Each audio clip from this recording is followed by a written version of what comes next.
একতা, সেবা ও প্রগতির বার্তা নিয়ে বৃহত্তর সিলেট সমিতি মনসাবিরিয়েন্সার নবগঠিত কার্যকরী পরিষদের অভিষেক অনুষ্ঠিত হয়েছে।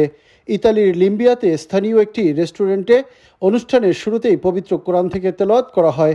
এরপর জাতীয় সঙ্গীত পরিবেশনের মাধ্যমে শুরু হয় মূল আনুষ্ঠানিকতা। সংগঠনের 151 সদস্য বিশিষ্ট কমিটির সকলে একতা, সেবা ও প্রগতির প্রত্যয়ে নেন শপথ। অনুষ্ঠানে নবগঠিত কমিটির সবাইকে ফুলেল শুভেচ্ছায় সিক্ত করা হয়।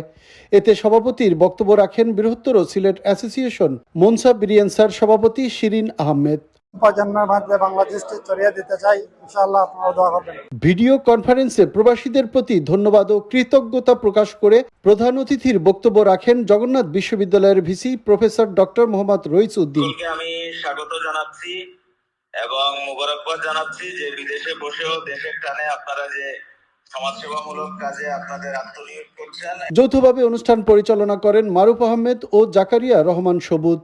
বক্তব্য রাখেন সাধারণ সম্পাদক ওবায়দুল হক, সাংগঠনিক সম্পাদক সোহেল আহমেদ, অর্থ সম্পাদক কামাল আহমেদ, প্রচার সম্পাদক নীরব আহমেদ শোয়েব। বৃহত্তর সিলেট অ্যাসোসিয়েশনের মাধ্যমে আমরা প্রবাসীদের স্বার্থ রক্ষা এবং সুরক্ষার জন্য কাজ করব ইনশাআল্লাহ। আপনাদের সবার সহযোগিতা আমাদের প্রয়োজন। এই সংগঠনের মাধ্যমে বাংলাদেশের দুর্যোগ এবং এইখান থেকে আমরা প্রবাসীরা সবাই দুর্যোগ মোকাবেলার জন্য আমাদের সংগঠন থেকে সাহায্য সহযোগিতা করা। সিলেট অ্যাসোসিয়েশনের পক্ষ থেকে আমাদের দেশ প্রবাসী ভাইদের লাশ প্রেরণের জন্য আমরা সহযোগিতা করব ইনশাআল্লাহ।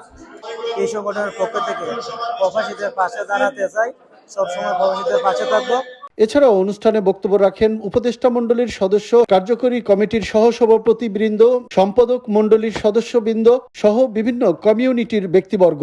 প্রবাসীদের জন্য কর্মস্থল বৃদ্ধিকরণ, লাশ প্রেরণ সহ বাংলাদেশের যে কোনো দুর্যোগ মোকাবেলায় প্রবাস থেকে সহায়তা প্রদানের কথা বলেন বক্তারা।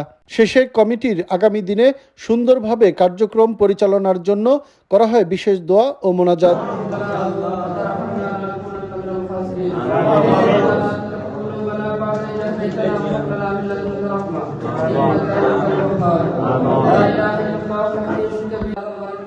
এরপর নৈশভোজের মাধ্যমে শেষ হয় আয়োজন। প্রবাসীদের স্বার্থ সুরক্ষা ও অধিকার নিশ্চিতে কাজ করবে সংগঠনটি, এমনটি প্রত্যাশা সবার।